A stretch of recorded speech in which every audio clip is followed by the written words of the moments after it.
Sud Radio, le 10h midi, mettez-vous d'accord, Valérie Expert. Avec vous sur Sud Radio pour commenter l'actualité avec aujourd'hui Frédéric Fougera. Bonjour. Bonjour Valérie. Vous êtes président de Tenkan Paris, c'est une agence de communication et vous avez également cofondé l'agence Cogiteur et vous avez publié Anthologie de la com aux éditions Bréal Studirama. Éric Tegner, bonjour. Bonjour journaliste, Valérie. Vous êtes président de Livre Noir. Je suis en train de faire tomber mon thermos. Livre Noir qui vient de tout juste de paraître. Vous nous aviez annoncé une grande enquête et elle fait pas mal de bruit. Peut-être que vous pouvez nous en dire quelques mots. Oui, c'est une enquête qui s'intitule Infiltré au cœur de l'extrême gauche. On a une journaliste courageuse, Pauline, qui a infiltré près de 8 groupuscules d'extrême gauche comme Urgence Palestine, Dernière Rénovation, Les Soulèvements de la Terre, des collectifs de sans-papiers. Elle était très active, elle a mené aussi des actions avec eux. Elle est allée dormir dans la ZAD de la 69 et donc elle nous apprend beaucoup de choses. D'abord autour d'Urgence Palestine, qui est un groupe sur lequel bizarrement il n'y a encore aucune procédure de dissolution alors qu'ils ont attaqué, on le sait, le 8 mars dernier, des femmes juives, et elle prouve que c'était prémédité avant. Ou encore l'instrumentalisation des sans-papiers par les collectifs qui oblige les migrants, les clandestins à pointer en manifestation, qu'ils enregistrent sur leur fichier pour pouvoir justement les obliger à aller manifester pour traiter leur dossier en priorité. Ouais, c'est à lire donc dans Livre Noir qui vient de paraître. Virginie Leguet, journaliste et éditorialiste politique. Bonjour. Et nous attendons Jean-Pierre. Qui sort de la neuf avec difficulté. Ah voilà, Jean-Pierre Denis, nous l'attendons, journaliste et écrivain qu'on est ravis d'accueillir et qui ne devrait pas tarder à arriver. Fin du logement social à vie, c'est ce que propose le ministre du Logement. On va revenir sur ce qui s'est passé dans cette boutique Geox de Strasbourg, cette jeune femme intérimaire qui se présente avec un voile. Le gérant refuse qu'elle reste et elle filme, ce qui est strictement interdit puisqu'elle le met ensuite sur les réseaux sociaux. La question du voile en entreprise, évidemment. Pas de référendum sur l'immigration. Le Conseil constitutionnel a tranché. Bref, beaucoup de sujets avec vous. Frédéric Fougera, on commence avec vous. Mais vous ne m'aurez pas. Pourquoi je ne vous aurais pas? Allez-y. Un petit coup de cœur, comme si ce n'est comme d'habitude, comme souvent. Ouais. Moi, j'ai un coup de cœur pour Alexis Gendard. Ouais. Alors les stars olympiques, les Jeux olympiques et paralympiques, souvent on s'y attend, on sait qui elles vont être. Par exemple, si un Teddy Riner est connu de toute la France avec ses 11 titres de champion du monde et ses 3 titres de champion olympique et bien d'autres titres, mais qui du grand public, il y a encore une semaine seulement, connaissait Alexis Gendard? Vous le connaissez? Non, pas du tout. Oh, Virginie. Avoue que non. Eh bien, ma grande honte. Eh bien, peut-être que vous le connaissez en réalité, parce qu'Alexis Gendard, c'est ce plongeur qui, sous l'œil des caméras, s'est, disons-le, vautré la semaine dernière devant le président de la République qui inaugurait le centre aquatique des Jeux Olympiques à Saint-Denis. Alors, si vous avez vu les images de cette chute, moi j'ai un peu souffert pour lui. Je pense que je devais pas être le seul. En réalité, il y a eu plus de peur que de mal, mais voilà. Mais c'était un peu humiliant. C'était devant le président de la République. Voilà. Puis ça pouvait être dangereux aussi. Absolument. Ça pouvait aussi le blesser et l'empêcher ensuite de participer au jeu. Alors, je vous parle de cet athlète parce que finalement, il a su se relever et aussi exploiter l'incident avec autodérision.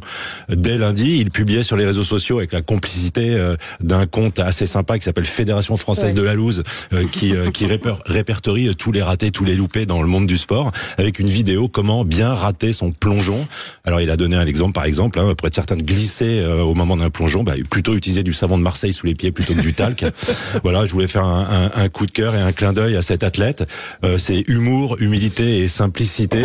Il a un peu donné une petite leçon de bienveillance à toute la France. Parfois, on en a besoin. C'est un jeune athlète qui est sorti de l'anonymat malgré lui. Et maintenant, on peut se souvenir de son nom. Puis je pense qu'on va être plus intéressé par les épreuves de plongeon parce qu'on va espérer que cet Alexis Gendard fasse des bonnes performances et remporte des médailles. Et nous rapporte une médaille. Donc voilà, vive la France aux Jeux Olympiques et vive Alexis Gendard qui va très bien. C'est un très bon coup de cœur. Il est d'ailleurs vice-champion du monde, c'est pas quelqu'un de mauvais, donc là-dessus pour le coup il faut le souligner. Après, pour l'aspect peut-être un peu plus négatif, moi je l'ai vu ces derniers jours se retrouver dans une polémique sur les réseaux sociaux parce que des gens l'accusaient d'être policier et également de suivre sur son compte Instagram Jordan Bardella. Donc tout de suite, on a à chaque fois quelque chose d'extrêmement positif qu'on peut saluer, mais il y a toujours des gens qui vont essayer de vous ramener à un truc politique pour essayer de vous salir. Donc, mais bon, là-dessus, je pense qu'il l'a pris aussi avec du sourire. Ouais, non, je savais pas qu'il était vice-champion du monde. Donc, oui, on espère que. Ah, mais c'est pas les sports les plus médiatiques. Donc, au moins, il met la lumière sur son sport. Absolument. Virginie, c'est un coup de gueule. Oui, franchement. Je vois que mes voisins me regardent avec désolation, mais j'ai pas de coup de cœur aujourd'hui. Je suis exaspérée, mais même presque effondrée par la quantité de sujets que le gouvernement ne cesse d'agiter, et de sujets importants. Je rappelle malgré tout que cette équipe est au pouvoir depuis 2017. Je cite les derniers sujets presque de la semaine: l'indemnité chômage, la prime lapin, vous savez, cette prime qu'on ferait payer à ceux qui annuleraient ou pas un rendez-vous, le licenciement des fonctionnaires, les fonctionnaires qui ne font pas les 35 heures, le turnover dans les HLM, tout ça en l'espace de quelques jours. Tout ça alors qu'ils savent pertinemment, que s'il doit y avoir des nouvelles lois ou des changements de loi, ils n'ont pas la majorité à l'Assemblée nationale, et qu'en plus, la façon dont ils présentent les choses est extrêmement tendancieuse, extrêmement orientée politiquement, et tout ça alors que, je sais pas, je m'interroge, je suis peut-être moi-même très, très mal intentionnée, mais on est à 2 mois des élections européennes, leur liste accuse près de 12 points de retard par rapport à la liste du Rassemblement national, et là, tous les sujets, et comme par hasard, tous ces sujets-là sont assez orientés vers un électorat de droite qui effectivement peut dire: oh là là, mon Dieu, tous ces gens qui sont dans les HLM alors qu'ils n'y ont pas droit, oh là là, mon Dieu, tous ces fonctionnaires qui ne travaillent pas, oh là là, mon Dieu, tous ces gens qui n'annulent pas leur rendez-vous. Et ça s'adresse uniquement toujours aux mêmes, et je trouve ça proprement cynique et scandaleux, d'autant que les propositions qu'ils font pour régler soi-disant ces problèmes n'en sont pas. Rien ne sera réglé. Quel médecin va demander à ses patients de lui régler les 5 euros de prime lapin? C'est inapplicable. Enfin, les médecins eux-mêmes disent: nous, on ne pourra pas le faire, parce que soit c'est nos patients et on ne voudra pas se mettre à dos avec ces patients-là, soit c'est des gens qu'on ne connaît pas, et comment on va leur réclamer 5 euros de même. Non, mais sur le principe, l'idée était bonne, parce que c'est vrai qu'il y a des gens qui encombrent, qui prennent des rendez-vous, qui ne s'y rendent pas, donc c'est un vrai problème pour les médecins. C'est vrai. Mais la solution, comment la régler, c'est pas la bonne. Et là, je sais qu'on va en parler des logements sociaux, mais là aussi, ce qu'ils proposent est quasiment inapplicable. Quasiment inapplicable. Et les chiffres qu'ils donnent, franchement, je les prends avec suspicion. Voilà. Donc je suis effondrée, parce que ça donne de la politique une image désolante, catastrophique. On n'y croit pas. Les gens savent. D'ailleurs, les levées de boucliers à chacune de ces annonces ont été très fortes, y compris parmi des gens. Je parle pas du tout des ennemis politiques, mais parmi des gens sensés qui disent: mais attendez, rien ne va sortir de ça. Et j'attends de voir ce qui va sortir de leurs propositions pour expulser ceux qui seraient au-dessus des seuils, alors qu'on sait déjà qu'il y a des vérifications et des contrôles. On va y revenir, mais c'est un peu la même chose que les propositions hier qui ont été faites par les sénateurs après le chiffrage des émeutes, quoi. Alors ça, c'est les sénateurs, on peut critiquer, mais là je parle à la limite que des mesures d'une équipe gouvernementale qui est au pouvoir depuis maintenant presque 7 ans. On se retrouve dans un instant avec vous sur Sud Radio.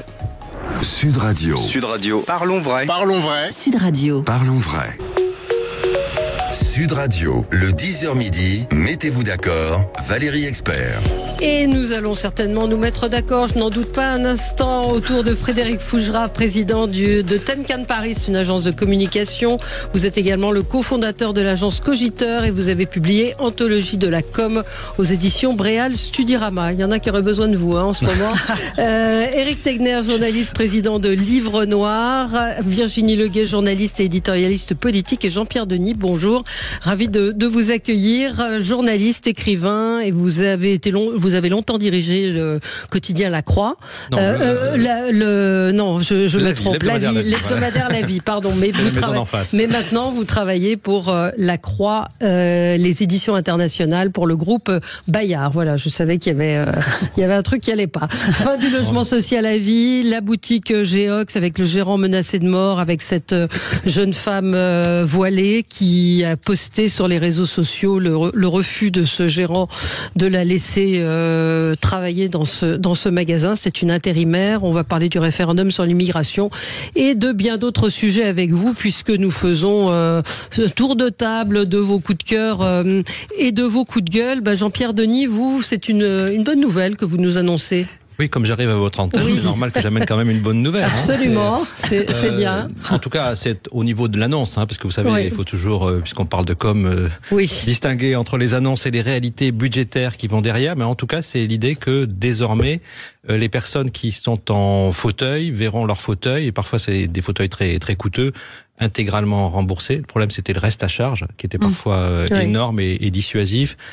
Potentiellement, c'est une annonce qui concerne des centaines de milliers de personnes, donc c'est un point extrêmement important. C'est une avancée, c'était réclamé depuis très très longtemps par les associations. C'est un coup de gueule qui avait été fait ici aussi il y a quelques semaines déjà, je m'en souviens. Oui, absolument, d'un conseiller général qui nous avait raconté que un de ses administrés était venu le voir en lui expliquant que en fait, il fallait, si le fauteuil valait plus cher que les 2800 €, il n'était pas remboursé. C'est-à-dire que il fallait pas remboursé du tout. Du tout. Or là, visiblement, on a réajusté ce petit couac. Après, c'est une annonce ministérielle dans la Croix. La même ministre annonce aussi un plan pour la fin de vie avec des soins palliatifs, soi-disant financés sur 10 ans. En fait, on est quand même souvent dans des effets d'annonce. Donc, pour l'instant, ça semble aller dans le bon sens, mais attendons de voir si concrètement, je crois qu'il y a plus de 20 départements aujourd'hui où il n'y a aucune unité de soins palliatifs. Ou 21. Oui, mais c'est ce que disait Virginie avant le journal, c'est-à-dire toutes ces annonces qui sont faites, des annonces, et on attend effectivement la concrétisation et la marche à suivre pour que ces mesures puissent s'appliquer. Éric Tegner, c'est un coup de gueule. Oui, qu'on révèle ce matin dans une enquête de Livre Noir. Vous savez, ces dernières semaines, on est très inquiet de la libération de prison de nombreux fichiers S pour islamisme qui ont été justement interpellés autour de 2016. Et donc, on révèle le cas d'un homme qui s'appelle Aziz Bouafsi, qui a été libéré de prison le 9 décembre 2023, donc il y a seulement 4 mois, qui aujourd'hui est inconnu des grands médias. Et lorsqu'on se penche sur son dossier, on voit qu'il a été condamné pour participation à une association de malfaiteurs en vue de la préparation d'un acte de terrorisme, et surtout son profil extrêmement inquiétant. C'est un franco-algérien de 53 ans qui est qualifié par les services comme quelqu'un étant capable justement d'organiser un attentat terroriste. On se rappelle de ce qui s'est passé à Bir Hakeim au mois de décembre dernier. Là, c'est véritablement quelqu'un d'encore plus dangereux. Il dit d'ailleurs juste avant de sortir de prison: vous savez, moi demain je fais un attentat sur Paris, je vous regarde et je vous parle, je m'habille bien, petite ceinture explosive, tout ça, je vous dis bonjour madame, ça va, et je fais tout péter. Voilà exactement ce personnage qui a été du coup libéré le 9 décembre. Il profitait au début de ce qu'on appelle une micasse, c'est-à-dire qu'il était obligé de pointer au commissariat, ce que nous on a vu parce que évidemment on l'a suivi plusieurs fois dans Paris ces 3 derniers mois pour essayer de voir comment il fonctionnait. C'était d'ailleurs angoissant de voir à quel point il se confondait dans la population comme quelqu'un de normal. Et depuis le mois de mars, aujourd'hui, il n'a plus l'obligation de pointer au commissariat, c'est-à-dire qu'il est totalement libre. On a interrogé le parquet national antiterroriste qui a tenu à nous préciser qu'ils n'ont pas autorisé sa libération, parce qu'évidemment on l'a interrogé, tout comme Gérald Darmanin, sur pourquoi on n'a pas eu des mesures préventives, parce que normalement quelqu'un qui dit cela à un professionnel de pénitencier ou encore un psychologue, parce qu'il signait quand même ces courriers de djihadistes par exemple, normalement on peut le garder en prison. Pour lui, ça n'a pas été le cas. Visiblement, un juge l'a libéré. Donc, c'est une enquête qu'on sort ce matin. Évidemment, c'est très inquiétant. Il y en a encore beaucoup d'autres. Et c'est assez surprenant de se dire que pour l'instant, eh bien, il n'y a rien qui a été fait, en tout cas de la part du ministre de l'Intérieur, alors qu'on sait très bien, vraiment, nous ceux qui on a interrogé nous disent que c'est un cas très inquiétant.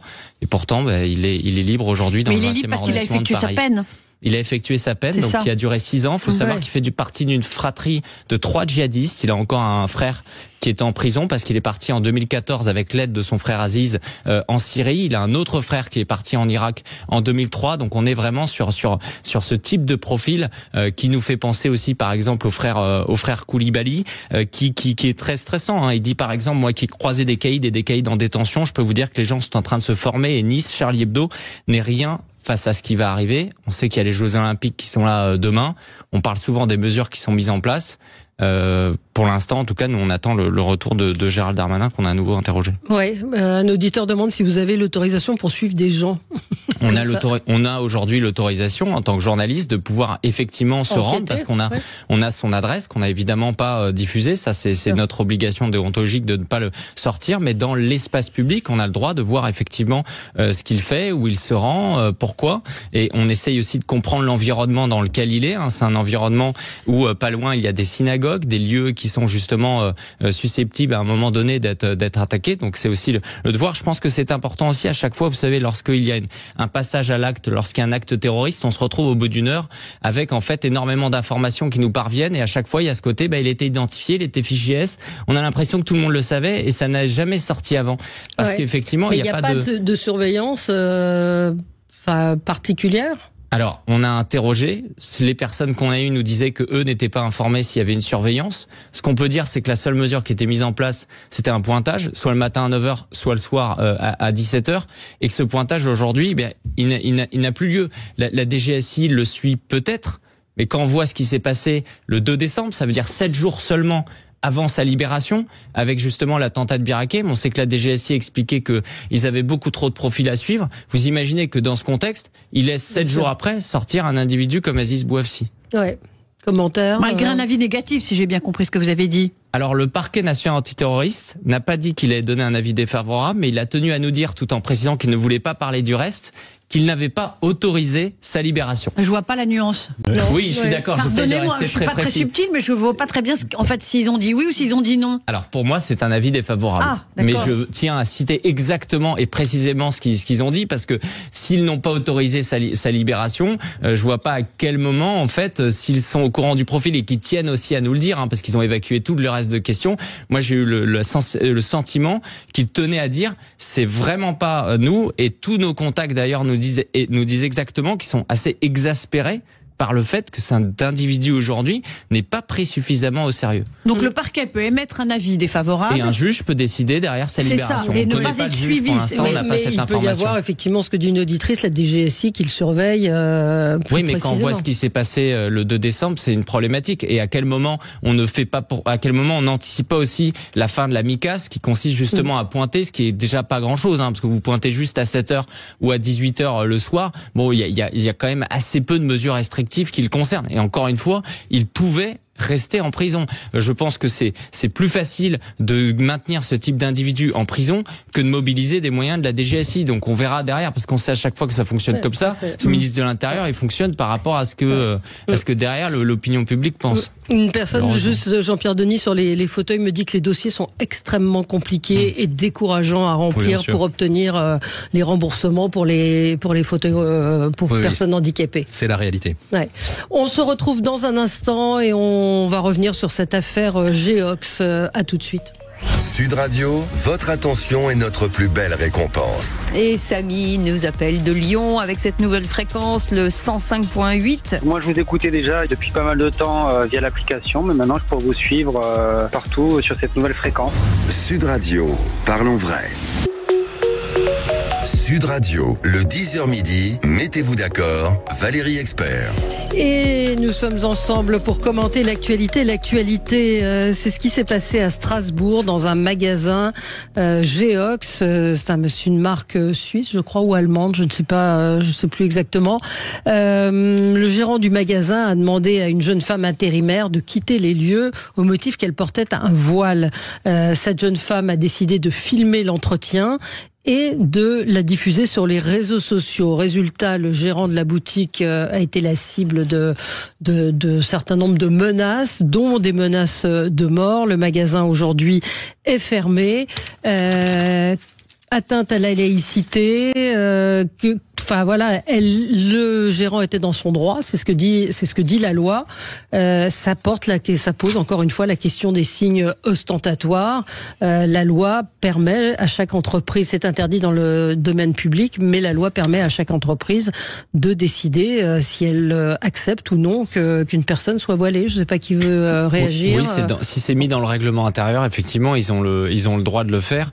Moi, ce que je note, c'est que cette jeune femme aussi, dans une logique de provocation. Elle a après communiqué sur les réseaux sociaux, notamment en expliquant que sur son profil LinkedIn, par exemple, elle ne souhaitait pas volontairement mettre son voile. Pour autant, elle est venue là à cet entretien avec le voile. Elle sait pertinemment que ça peut poser un souci. Et derrière, on voit sa façon de réagir sur les réseaux. Et elle réactive une sorte de guerre culturelle. On voit qu'aujourd'hui, d'ailleurs, cet homme qui a porté plainte pour deux faits, parce que d'abord, violation de sa vie privée, parce qu'il est filmé, ça sort sur les réseaux sociaux avec son visage.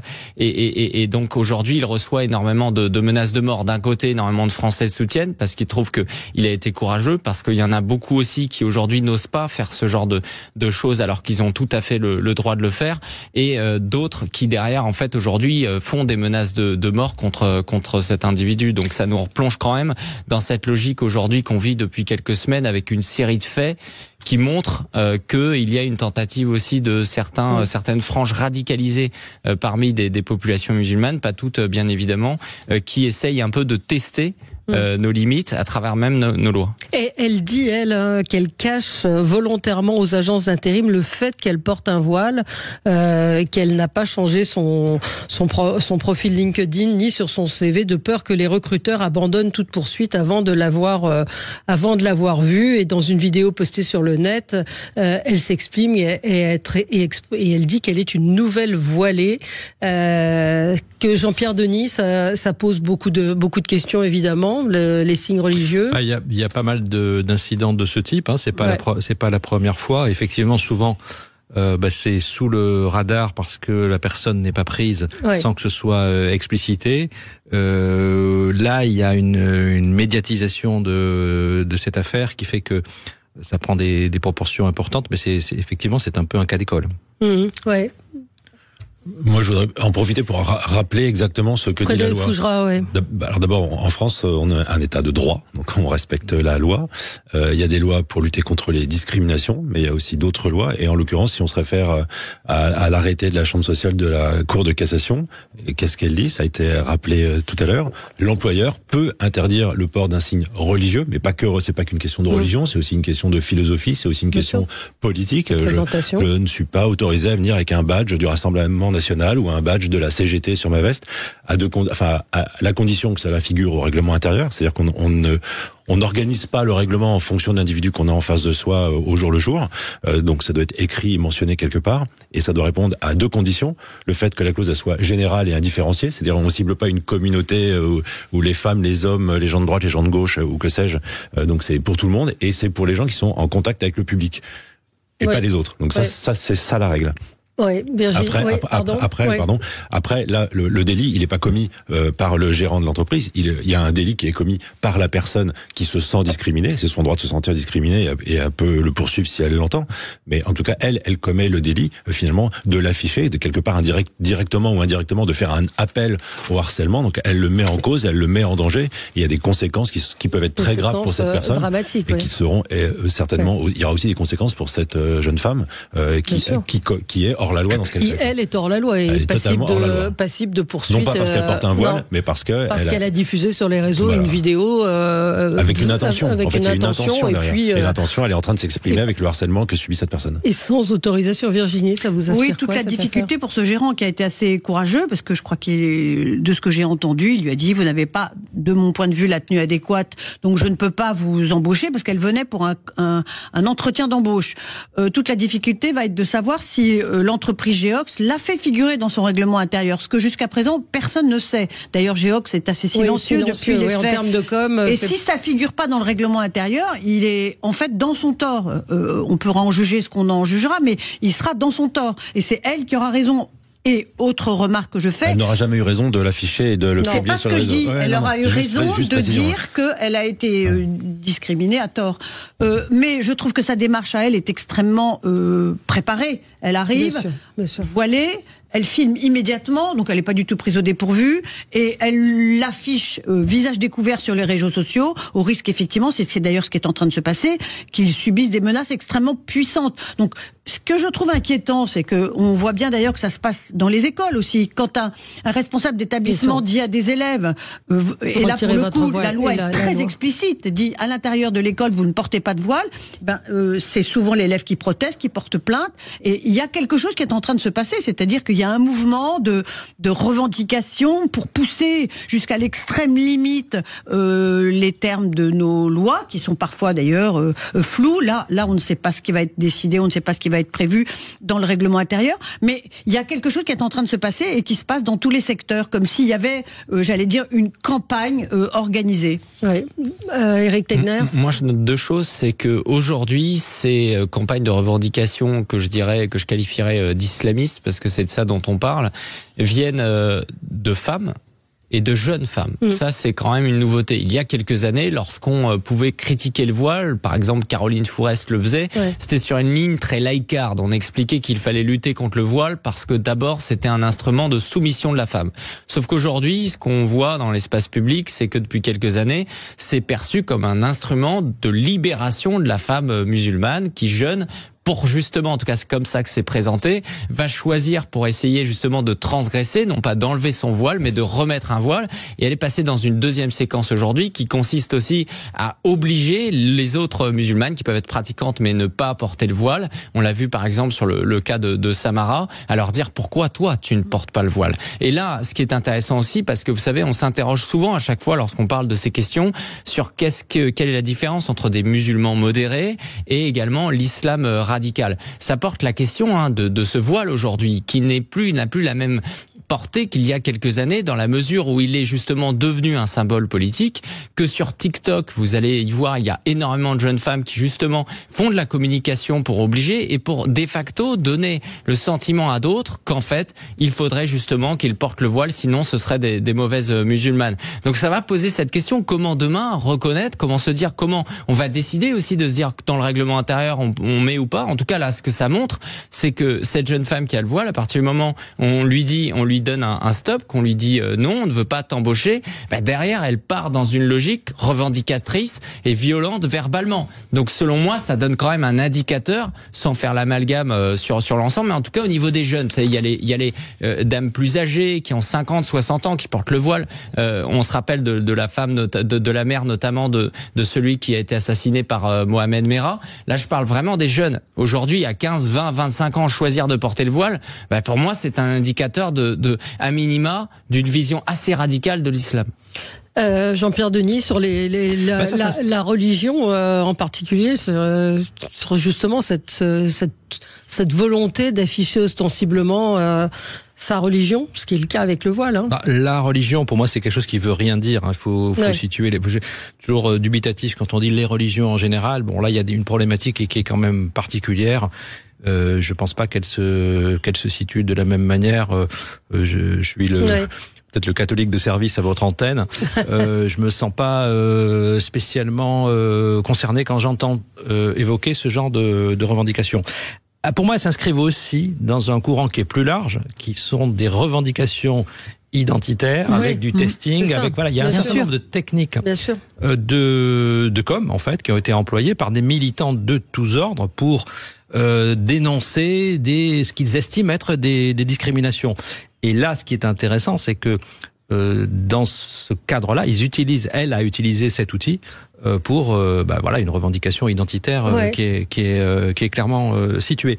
Moi, ce que j'aimerais savoir, on a évoqué la situation de la question du règlement intérieur qu'on ne connaît pas. Bien sûr. Je serais très intéressé pour savoir si cette entreprise qui est une marque mondiale, qui est une marque mondiale, qui a peut-être une politique justement anti-discrimination, comment va-t-elle réagir ou se situer? Ça va être extrêmement intéressant. Pour l'instant, c'est silence total, pas évident. Mais ces revendications se multiplient, elles vont se multiplier. Exactement. Oui. En communication, le silence est rarement une option. Ça peut être une stratégie, mais c'est pas forcément la meilleure des stratégies. C'est plutôt une stratégie pour essayer de laisser passer la vague du bruit et passer à autre chose. Là, je pense qu'il y a un moment ou un autre, il y aura un besoin de s'exprimer, mais faut-il savoir effectivement quoi dire et quelle est la situation? Est-ce qu'il y a un règlement intérieur ou pas? Reconnaître son erreur s'il y a une erreur et en tirer les enseignements et faire un règlement intérieur qui justement précisera les positions de Geox par rapport à ses vendeurs et à ses salariés mis en contact avec le public. Mais je pense qu'il y a besoin de communiquer. Je pense qu'il y a besoin de prise de parole. Il y a besoin d'humilité, de simplicité, de reconnaître une situation. Il y a une erreur, pas une erreur, et on progresse. Et on avance. Ce qui est dramatique, mais c'est vraiment le traitement plutôt de la personne humaine, de la personne qui est nommée, et qui est mise en cause. C'est plutôt la gestion de l'humain qui est qui va être très compliqué parce que cet homme maintenant est menacé de mort, le gérant du magasin. On se retrouve dans un instant avec vous sur Sud Radio. Sud Radio, le 10h midi, mettez-vous d'accord, Valérie Expert. Sud Radio, le 10h midi, mettez-vous d'accord, Valérie Expert. Faudrait-il un Big Bang dans l'attribution des HLM? Le gouvernement veut que les locataires trop riches quittent leur logement. On avait un petit peu évoqué le sujet cette semaine. C'est vrai qu'il y a trop peu de renouvellement. Normalement, ça devrait être un passage avant d'accéder à la propriété. 5,2 millions de logements sociaux en France, 1,8 million de chômage qui candidatent pour y entrer. De ménages en attente. De ménages, oui, c'est ça, qui candidatent. Non, j'ai dit chômage, de ménages qui candidatent pour y entrer. Et donc, le ministre du logement, Guillaume Gasparian, dit qu'effectivement, il faudrait peut-être réexaminer la situation financière des locataires. Alors là encore, est-ce que ça fait partie, Virginie Leguet, des annonces qui sont faites pour contenter un certain électorat? En tout cas, comment on fait avec des gens insolvables? De mon point de vue, déjà, c'est une fake news que de faire croire qu'on est dans un logement social à vie.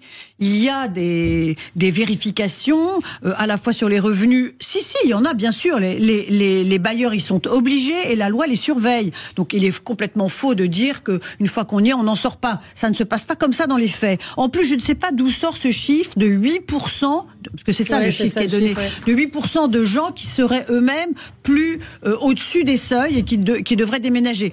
Troisième question, quand on voit la difficulté de faire expulser, parce qu'il faudrait en arriver là, de faire expulser des gens, je ne sais pas comment ils arriveront à leur fin. Et quatrième et dernière question, qu'est-ce que ça veut dire en fait? Que on va arriver peut-être au bout d'un certain nombre de procédures qui n'en finiront pas, de mettre un certain nombre de familles dehors, qui ne pourront pas se reloger dans le privé parce que le différentiel entre... sera trop important. Et donc qu'est-ce qu'on va faire? On va mettre ces gens-là où? Ils vont devenir quoi? Est-ce qu'il ne faudrait pas mieux augmenter la construction de logements sociaux? Est-ce qu'il ne faudrait pas mieux, je ne sais pas moi, pénaliser les villes qui ne respectent pas leurs obligations et augmenter les pénalisations qui sont pas très élevées? Il y a des villes qui préfèrent être pénalisées plutôt que de construire des logements sociaux. Moi, ça me paraît franchement d'un démagogisme affolant. Démagogie, Jean-Pierre Denis? Non, ça me paraît moi du bon sens. Je vois pas pourquoi des gens qui ont des revenus qui leur permettent d'être logés dans le privé seraient... Pas forcément, qui sont peut-être juste au-dessus des seuils, mais qui ne leur permettraient pas forcément de se loger dans le privé. Ça c'est autre chose, on peut parler des problèmes d'effet de seuil, mais ça c'est un problème qui dépasse largement la question qu'on est en train d'évoquer. Par hypothèse, s'il y a des gens qui ont des revenus qui leur permettent d'être logés dans le privé, on voit pas pourquoi ils seraient logés dans le privé aux dépens dans le public aux dépens de personnes qui sont en situation totalement de précarité. Voilà. Après, est-ce que c'est applicable? C'est autre chose. Est-ce que ça sera appliqué? C'est toujours la même question. Ouais. Voilà. Est-ce que c'est un effet d'annonce pour dire on va mettre dehors tous les profiteurs parce que le gouvernement cherche quelques idées pour faire un petit peu de com en ce moment? Peut-être bien, mais il y a quand même réellement un sujet que tout le monde connaît depuis des années. Et là, on parle pas seulement des cas qu'on a tous en tête, des anciens ministres qui restaient dans leur logement social. De la mairie de Paris. Là, c'est quelque chose de beaucoup plus large. Est-ce que c'est un logement qui a vocation à permettre une transition pour un certain nombre de personnes, ou est-ce que c'est une forme de situation de rente dans laquelle, une fois qu'on y est, on y est et on est indélogeable. C'est quand même une vraie question. Enfin, 8%, d'ailleurs, je ne sais pas d'où sort ce chiffre, j'ai pas réussi à comprendre quelle était la source de ce chiffre. 8%, d'abord, moi je demande à voir s'il y a réellement 8% de gens qui sont là et dont les revenus dépassent les seuils. Et quand bien même, qu'est-ce que vous allez en faire? Vous allez les expulser? Mais combien de temps ça va prendre? Vous parlez par définition de gens qui ont des moyens qui leur permettent de se loger dans le logement, dans le secteur privé. Et non, je le répète, on peut ne plus être dans les seuils des logements sociaux et ne pas arriver à se loger dans le privé. Il y a un différentiel de loyer qui est très très important. Donc je ne sais pas si parce qu'on est au-dessus des seuils, on est directement apte à se loger dans le privé. Ça franchement, pour moi, c'est une vraie interrogation. Ça dépend où se situe le seuil en fait, par définition. De combien est le dépassement du seuil? Oui, Éric Tegner. Moi, je veux mettre de côté la partie communication du gouvernement parce que c'est toujours la réponse, parce qu'effectivement, c'est toujours vrai. Donc, en revanche, il y a un débat qui se pose. Le débat, c'est autour de la question du parcours locatif. On ne parle pas, par exemple, assez du logement intermédiaire. Oui. Aujourd'hui, il y a cette possibilité de développer certaines propositions qui disent que la loi SRU devrait obliger justement à une part de logement intermédiaire plutôt que d'avoir du tout logement social. Ce sont des idées qui sont sur la table depuis des années.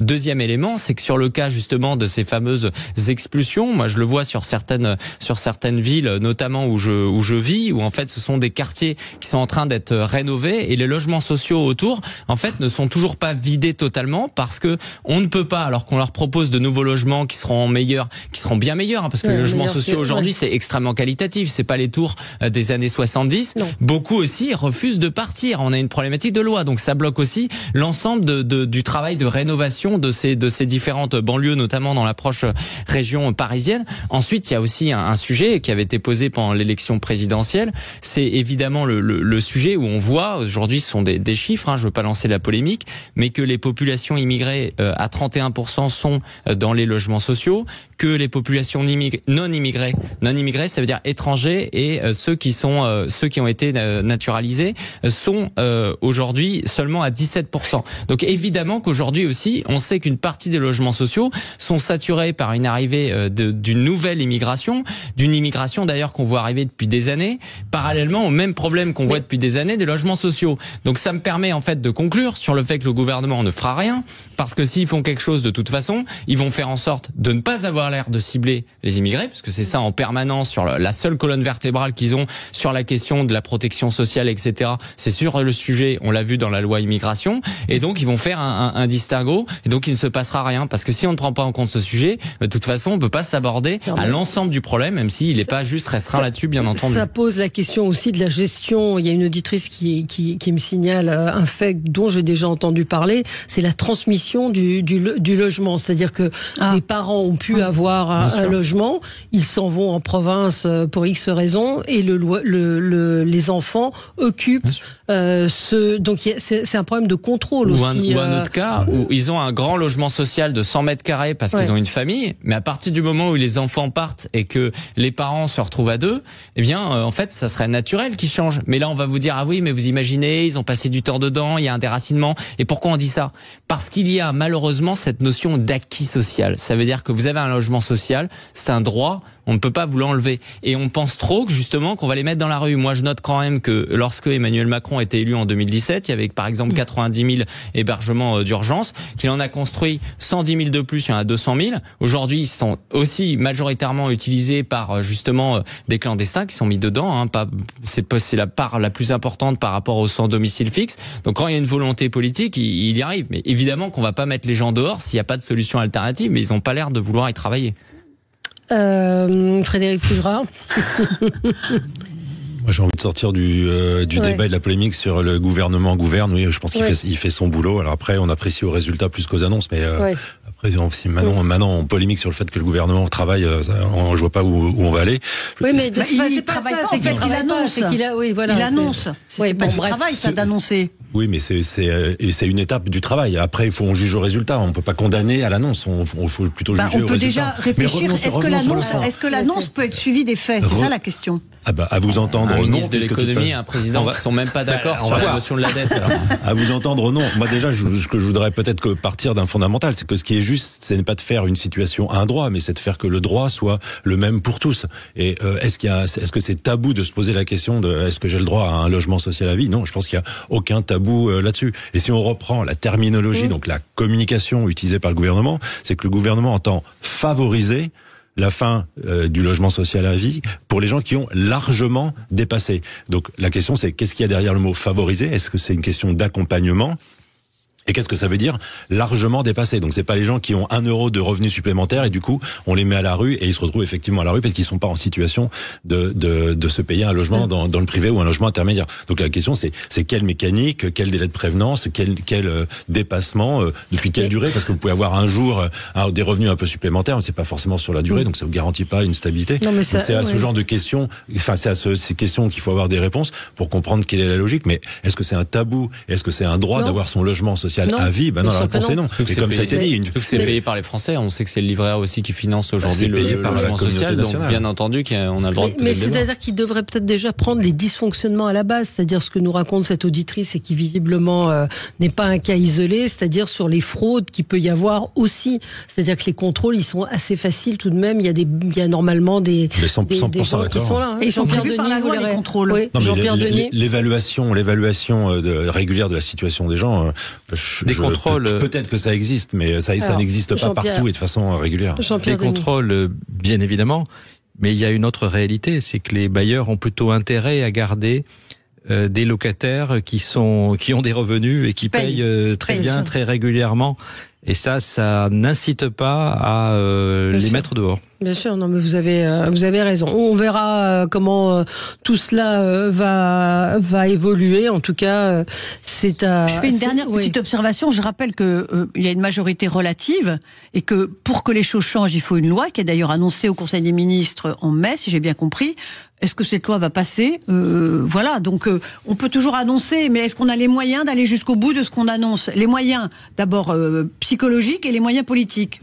Si on regarde le travail parlementaire, quand même la majorité des lois sont votées. Donc après, médiatiquement, on parle de quelques lois sur lesquelles ça bute, mais de toute façon, la majorité des lois ont été votées depuis 7 ans. Non, mais là, je parle de la majorité relative, c'est pas 7 ans, ça fait 2 ans. Ça fait 2 ans. Même depuis 2 ans, la majorité des lois sont votées, donc c'est pas un vrai sujet, ça. Allez, on se retrouve dans un instant. J'attends de voir ce qui va advenir de cette loi. Avec vous sur Sud Radio, tout de suite, après la pub.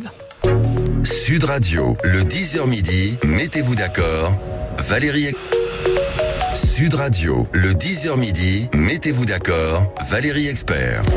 Et on est ensemble jusqu'à midi. Alors je voulais qu'on revienne sur les déclarations d'Emmanuel Macron hier, qui a exclu l'hypothèse d'une augmentation des impôts malgré la dégradation des comptes publics. Et il a défendu donc sa stratégie économique qui produit, a-t-il dit, c'est des guillemets, des résultats. Malgré tout, on voit bien que le discours de Bruno Le Maire n'est pas tout à fait en phase avec ce que dit le président de la République. Le président de la République et le Premier ministre, d'ailleurs Gabriel Attal qui était au Canada et qui a dit que l'état des finances publiques était tenu. Je ne sais pas comment, avec 3 000 milliards de dettes, on peut affirmer ça, mais vous y croyez? Vous pensez qu'il n'y aura pas d'augmentation d'impôts? Puis après, il y a le débat Emmanuel Macron, Bruno Le Maire. Frédéric Fougera. Il y a effectivement plusieurs sujets. Ouais. Non, déjà, sur cette affirmation, il n'y aura pas d'augmentation d'impôts. J'ai envie d'y croire, parce qu'on en paye quand même déjà énormément. Et il y a une phrase que j'ai retenue dans ce qu'a dit Emmanuel Macron, c'est que la hausse des impôts, c'était une maladie française. Et c'est vrai qu'on est dirigé par des gens... je parle de façon générale, par les politiques de façon générale, qui n'ont aucune idée de ce que c'est que de gagner de l'argent. Ils ne savent pas ce que c'est que d'entreprendre, ils ne savent pas ce que c'est que de créer un produit, un service, d'aller le vendre, de se faire payer ensuite par son client, et puis de fidéliser ses clients. Ça, ils ne savent que prélever, taxer, imposer. Ça, c'est le politique français dans toute sa splendeur. Tout ça est symbolisé à Paris quand même fortement avec 62% d'augmentation de la taxe foncière. Voilà, on impose, on taxe. Ça, c'est le politique français. Donc c'est ça, le côté maladie française, je le trouve extraordinaire. On est extrêmement taxé, imposé, prélevé. Maintenant, est-ce que c'est tenable? Moi, je suis pas à la tête des finances publiques, donc il y a un moment, on peut se poser des questions, mais on ne se pose jamais la question de comment on dépense moins ou mieux. On se pose toujours la question de comment on va aller chercher plus d'argent, piquer plus d'argent aux Français. Donc, moi, ça m'intéresserait qu'on me dise comment on va mieux dépenser ou utiliser l'argent public, plutôt que de se dire on va toujours aller en chercher plus. Mais il y avait un article intéressant dans le Figaro hier sur les prélèvements cachés, c'est-à-dire ce qu'on dit et puis en fait ce qui se passe dans les faits, Jean-Pierre Denis. Non, mais la France est un pays qui aime le prélèvement obligatoire. Et c'est pas seulement les politiques aiment, pas mais les justement, Français. c'est là que je suis pas d'accord. C'est-à-dire, c'est pas les politiques. C'est-à-dire que si les politiques y ont recours, c'est parce que les Français, ça leur va très bien. On est dans un pays dans lequel on est habitué à redistribuer la moitié de la richesse nationale. Et d'ailleurs, on sait très bien pourquoi, parce que on a des bonnes retraites, on a un très bon système de santé, on a des services publics dont on se plaint beaucoup, mais néanmoins beaucoup de choses qui sont gratuites, alors que dans beaucoup d'autres pays, si ce n'est la quasi-totalité des autres pays, elles sont payantes. Donc c'est un modèle social. Maintenant, la vraie question, c'est est-ce que ce modèle social tel qu'il est, il est encore soutenable? Et là, on voit bien qu'il est de moins en moins soutenable. Bien sûr. Mais le gouvernement n'a pas trop le choix, parce qu'il est coincé, parce qu'effectivement, on a cessé d'augmenter les prélèvements obligatoires. Moi, je dirais à la demande des Français, puisqu'ils veulent ce service, il faut bien les financer d'une autre façon. Et là, on arrive à un moment où on peut plus aller plus loin. Et donc, il va bien falloir avoir un discours de vérité. Qu'est-ce qu'on veut garder? Qu'est-ce qu'on veut réformer? Et qu'est-ce qu'il faut abandonner? Là, bonjour le courage et l'homme politique ou la femme politique qui abordera cette question. Mais là où je vous suis pas, c'est qu'on a quand même des prélèvements extrêmement élevés, parmi les plus élevés, et on peut pas dire malgré tout que les services publics fonctionnent. On peut pas dire que l'hôpital soit dans un état de fonctionnement parfait. On peut pas dire que la police, quand vous voyez qu'il y a une voiture de police la nuit pour 5 ou 6 départements dans les Hauts-de-Seine, il y a quand même donc vous voulez augmenter les prélèvements obligatoires? Non, on demande où va l'argent, où passe le pognon. Pardon de parler trivialement. Le pognon, il faut le savoir, qu'il va dans le service de la dette aussi. C'est une grande partie du problème. Et donc c'est un problème qui nécessite d'être repoussé. Plus on va aller, plus le service de la dette, si on ne fait rien, va augmenter. Et à un moment donné, on va se retrouver, je dirais pas dans une situation comme celle de l'Argentine depuis des décennies, mais ça c'est un scénario quand même qui nous pend au nez qu'à un moment donné ce système s'effondre sur lui-même. Donc il va bien falloir faire quelque chose. Moi je me demande, quand Emmanuel Macron dit qu'il va pas augmenter les impôts, s'il joue sur quel mot il joue en fait. Est-ce qu'on parle des impôts? Est-ce qu'on parle des prélèvements obligatoires? Est-ce qu'on va augmenter des taxes en disant qu'on n'augmente pas les impôts? Il va bien falloir trouver une solution. Oui. Éric Tegner. Déjà, je dirais que d'un côté, effectivement, on nous parle du fait qu'il faut faire des économies. En même temps, on a quand même la sensation qu'entre Emmanuel Macron qui dit que c'est juste un problème conjoncturel et Bruno Le Maire qui me fait penser un peu à François Fillon en 2007 qui avait exaspéré Nicolas Sarkozy en disant qu'il était à la tête d'un État en faillite. Déjà, ils n'ont pas l'air d'accord. Donc, c'est plutôt inquiétant pour les Français. Ensuite, les Français, ils entendent aussi à chaque fois des volets de dépenses. Ils vont entendre, par exemple, les 3 milliards d'aides à l'Ukraine, qu'on soit pour ou contre, ils se disent, ils arrivent quand même à les sortir, cet argent. Ils entendent aussi tout ce qui a été dépensé pour les Jeux Olympiques, mais sans pour autant voir les résultats qui étaient promis dans des très belles vidéos il y a 4 ans. On se rappelle à quoi Paris devait ressembler. Moi, pour l'instant, j'ai toujours pas vu le résultat. Ils entendent que les émeutes, ça a coûté 1 milliard d'euros et que derrière, il n'y a pas vraiment eu de sanctions des personnes qui ont justement cassé tout ça. Peut-être que ça dérangeait personne parce qu'à la fin de toute façon c'est l'État qui paye. Et de l'autre côté, en fait le problème c'est que il y a un système social aujourd'hui, la clé c'est de le préserver mais de le rendre plus juste. Aujourd'hui il y a la question, je pense, qui peut se poser des APL. Effectivement c'est 10 milliards d'euros par an, les APL en soi c'est très contesté, et surtout ce qu'il faut d'abord c'est inciter les gens aussi à la question du travail. Moi par exemple la prime d'activité qui représente 13 milliards par an, j'ai un peu du mal à me dire qu'en fait pour augmenter le salaire d'un individu, c'est l'État qui va lui donner une prime. Il faudrait plutôt faire en sorte que le travail paye mieux, que les gens ne soient pas cantonnés au SMIC, parce que dès que vous passez, moi je suis chef d'entreprise de facto en dirigeant mon média, je le vois très bien. Dès que vous faites passer quelqu'un au-dessus de 1850 € net, en fait chaque 50 € de plus, il vous coûte 200 €. À un moment donné, ça pose forcément problème. Et ça, on refuse, parce qu'en fait, on refuse de dire, on va être obligé effectivement d'enlever de l'argent. Mais ce qu'il faut, c'est le faire sur les bonnes personnes. Donc c'est prendre des choix difficiles. Aujourd'hui, moi, quand je vois, par exemple, la réforme qui est faite sur le chômage, Moi, ça m'a plutôt scandalisé. Parce que aujourd'hui, quelqu'un qui est au chômage pendant 2 ans, c'est qu'il a travaillé avant. Donc en fait, il doit quand même à un moment donné être récompensé. Il faut mieux encadrer le chômage, plus contrôler, vérifier qu'il n'y a pas des professionnels qui font 2 ans de travail, puis 2 ans de chômage, puis 2 ans de travail, puis 2 ans de chômage. Mais quelqu'un qui a 55 ans tombe au chômage, en général, c'est difficile de trouver un autre emploi. On a toujours la sensation qu'en fait, ils vont prendre l'argent dans les mêmes endroits, tout comme ils vont aller taper sur les retraités, parce qu'ils savent que c'est une rente permanente. Ils vont taper sur les propriétaires. Je trouve que pas tellement là-dessus, il y a un peu RTT, parce que sur les retraités, sur le premier mandat, si il y est revenu, mais sur le premier mandat, sur la hausse de la CSG, ça a fait du mal à beaucoup de retraités. Il en est revenu et il a raison d'un point de vue électoral de l'avoir fait parce que c'est ses premiers soutiens. Jean-Pierre Denis, sur les retraités. Non, on évite de taper sur les retraités pour des raisons à la fois d'abord électorales, c'est connu, donc.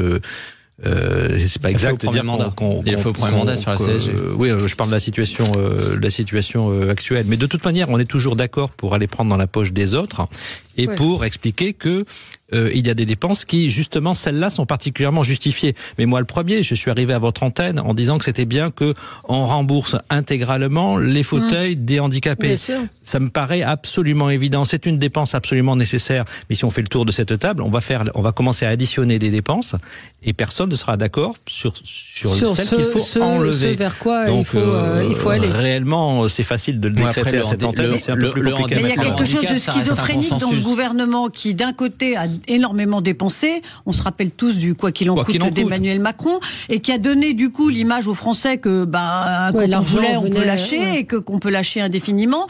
Et puis qui aujourd'hui dit oh là là, mais l'état de nos finances est catastrophique. Mais comment pouvait-il ignorer qu'on allait vers ça? Comment a-t-il donné l'impression de tomber des nues au moment où les chiffres sont tombés? Je ne sais pas si les agents de notation, je crois qu'ils vont commencer à donner leurs notes fin avril, vont dégrader la France. Mais moi, je suis très étonnée de cette équipe qui fait semblant d'ignorer ce qu'elle fait d'un côté pour tout d'un coup s'alarmer.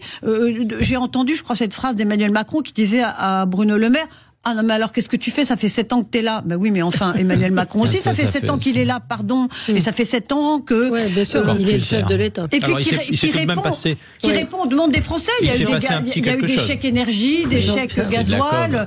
Non, mais il y a eu plein de choses qui ont été faites. Oui, mais il y a eu un petit quelque chose. Il y a eu aussi le Covid. Donc à ce moment-là, on a décidé de maintenir l'économie à bout de bras, à fond, en y injectant de l'argent qu'on n'avait pas. Donc à ce moment-là, tout le monde était d'accord. C'est pour ça que je dis, c'est très facile de dire si tout le monde dit il faut aller prendre dans la poche du voisin, mais le voisin a une idée légèrement différente et c'est pas très étonnant. Mais pour rejoindre ce que disait Virginie Leguet, je trouve il y a toujours ce sentiment, notamment au niveau international, que claquer des milliards ça dérange pas. On est quand même aujourd'hui contributeur net de l'Union européenne. On a la sensation que la France, sa voix au sein de l'Union européenne, elle compte pas grand chose. Quand on parle aujourd'hui des problèmes d'immigration et qu'on voit qu'on donne aussi des milliards à des pays africains, notamment en leur demandant de contrôler les départs et qu'on voit qu'en fait ça part quand même, vous avez le sentiment que en fait pour eux 1 euro n'est pas égal à 1 euro dès lors qu'on donne l'argent aux instances internationales. Allez, c'est fini pour aujourd'hui. Merci à tous. Dans un instant, c'est Alexis Poulain qui sera avec vous. Très bon week-end. On se retrouve lundi. Sud Radio. Sud Radio. Parlons vrai. Parlons vrai. Sud Radio. Parlons vrai.